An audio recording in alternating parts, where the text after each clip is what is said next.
Okay, Mayat Hotel. So you all know who this is, right? This is Asar, Ma'at. Alright, this is what happened.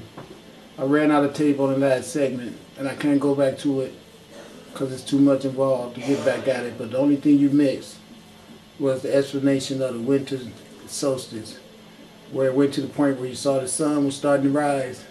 The sun rises to 3 different positions before it reaches its zenith point, which is on Christmas Eve, December the 24th, December the 25th. It goes into play that night where the days go from being long days of darkness and short days of light to being equal 12 to 12 to being greater, more light than darkness. And that's the way it's been forever.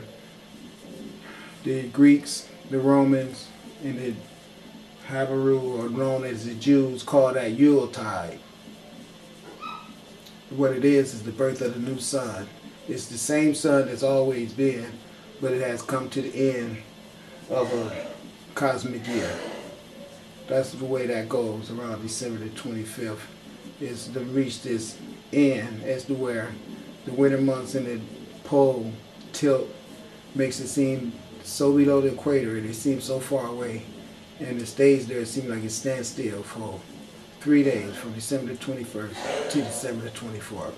But then it's up and moving again. December the 25th, reaching its high peak as to where it's visible again, bright, shining, bringing warmth and hope back to what was coldness and despair.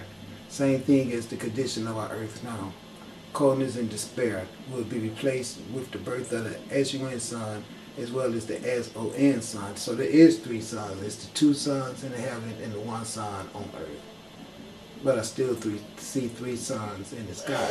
I see 3 suns. I don't know why no one else do, but I know that I do. And they talk about the 3 stars, and it's easy to assume that it's the 3 stars in Orion's belt, because that's what I would think too. But I'm telling you, I see 3 suns all the time. With my bare eyes, I see it. So that's another phenomenon I don't have any proof of, but then I didn't have proof of the 2 suns. But that manifested, so we'll just see what happened. So where we are now is, hold on a minute. Get back to the spiral. That shows you how life polarities work. You can see it inside of there. And each cluster of pelts comes out into a spiral. So that's what nature and life is always talking to us about, is geometric formations and how we can see them all around us even before this is open. Now let's look at this as a seed, because everything that it is to become is yet encapsulated inside of it. The beginning of this, everything came from the seed that actually comes from this. So it's funny how even that has a spiral, or what we call seasons. But each season is unique but different in its own arrangement. And this is how our life is. The complexity of everything done over and over, repetitiveness of worship of one day greater than another one, is foolishness, and it's a system of oppression as well as commercialism. And you have all been victimized by that. And the people that have victimized you have taken advantage of you and made you very foolish and really used you and made you do horrible things to each other and made you kill all of these beautiful things that nature otherwise would keep around you to keep you tranquil. The idea of killing these things so you can put them in a pot to give to someone, knowing that cutting them from their original source of sustainment is going to make them wither and die. Yet it is a role that nature itself plays out. But the best way to give your woman is a flower is for you and her to grow them in the yard, or go to a place where they are always growing, and don't pick them. Just walk amongst them and respect their life. And the energy that you spend to go the extra mile to preserve nature will be appreciated in your karma bag or your karma basket better than the karma you collect when your foolish attempt to show some concern and love for someone else cause a beautiful specimen like this to have to die early. You see, that's how you should enjoy nature, by going into nature with each other and being amongst it instead of finding a need to sever nature away from nature and bring it to you, because of the fact that you separated yourself from nature. And this is what happens when you become a person that see yourself as a non-pigmented person and disguise that by calling yourself white. Since you have none of these pigments in your skin, you find the pigments of this flower being very expendable to you because of your obvious envy of it. So this is the reason you had to come up with a pale-faced Jesus to be greater than all these melanated objects that you find yourself envious of on earth. These things constantly remind you of your incompleteness, and that's the reason you find no hesitation at eradicated. At the eradication Now, of it. probably the most obvious of all the astrological symbolism around Jesus regards the 12 disciples. They are simply the 12 constellations of the zodiac, which Jesus, being the sun, travels about with.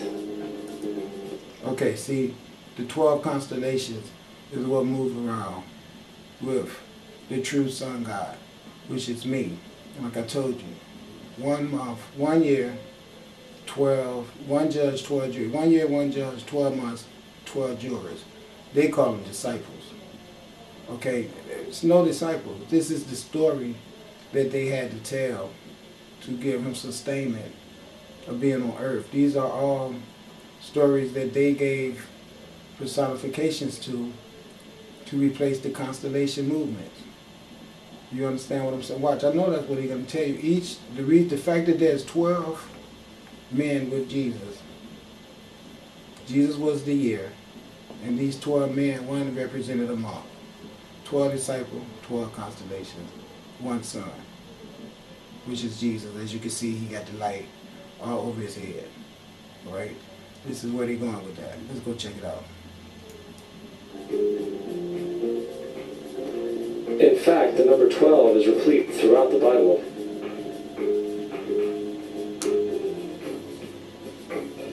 Coming back to the cross of the zodiac, the figurative life of the sun, this was not just an artistic expression or tool to track the sun's movement.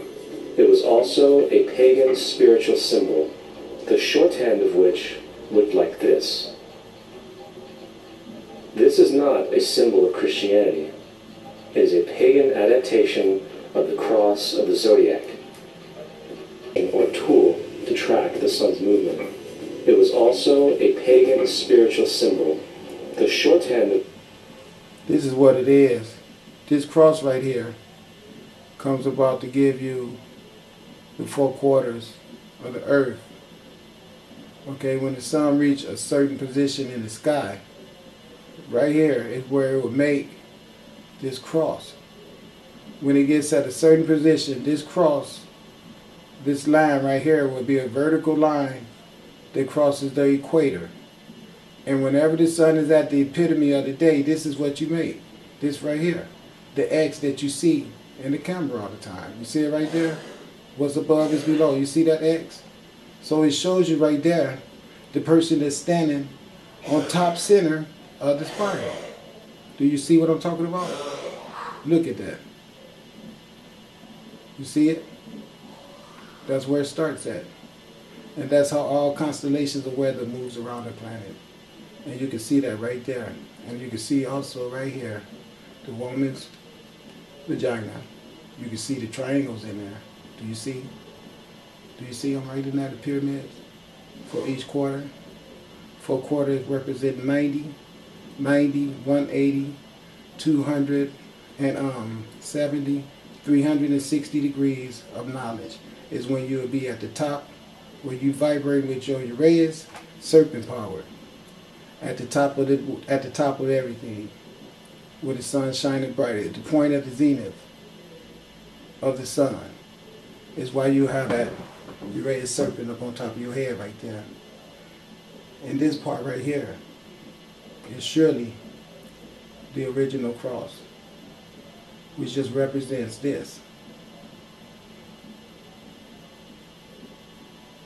And that's being on the square. That's what that is. Just walking on righteousness. With the four elements: earth, wind, fire, and water. You can see it right there.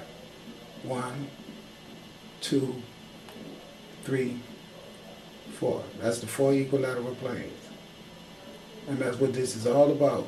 Keeping yourself encapsulated in spiritual balance. That's all it's about. That's what the spirals is. And I keep telling people that the spirals always represents a state of consciousness. That each aspirant, each God, each scribe, each priest, each policeman, each woman, each boy, each girl, every person is going to have a state of consciousness they're in according to the experiences they get exposed to and the actions that comes out of them to deal with those experiences. Because you can always cut a quarter in half. So if it wasn't for little, that would not be big. Do you see? It's like splitting a gear. One gear can become 3. Because inside of the one, there's encapsulated 2 polarities, male and female. So the 2 polarities being the 2 offsprings or the testicles of rebirth, always combined with the polarity of existence, which is always both polarities, and together they always form 3, all the time. So 1 always becomes 3, and 3 always goes back to 1.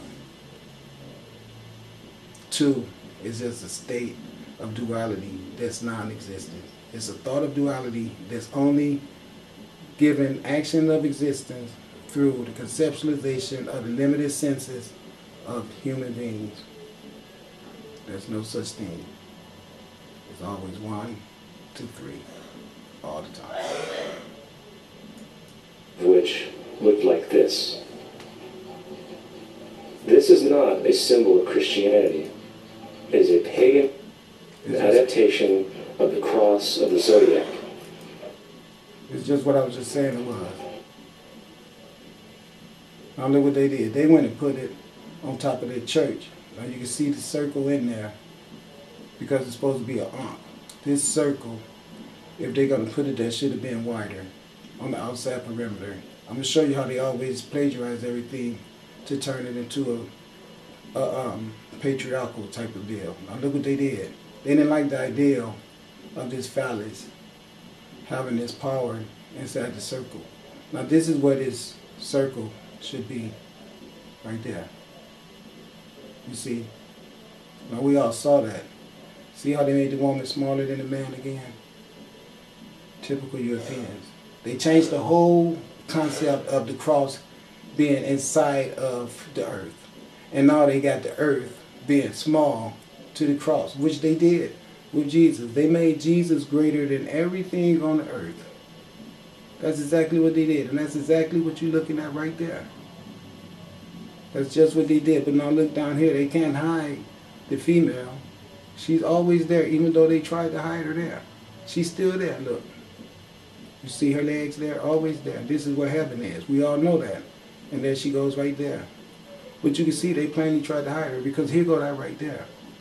It was this cross with the hole around it. We all just saw that. But now here they go with the cross giving sustainment to the hole. So now they took the whole female aspect of everything and made it smaller than the male. But look, let me show you what happened with that. When they made this male so grand, they made this small piece up here without the hole on top, which would have been a female uterus, remember? So now they took the circle away altogether, which was what encompassed the cross, which is the cross, and which is an X if you turn it that way. So the female uterus encompassed the resurrection. That's what they were saying. So now they took the female uterus and made it smaller, and then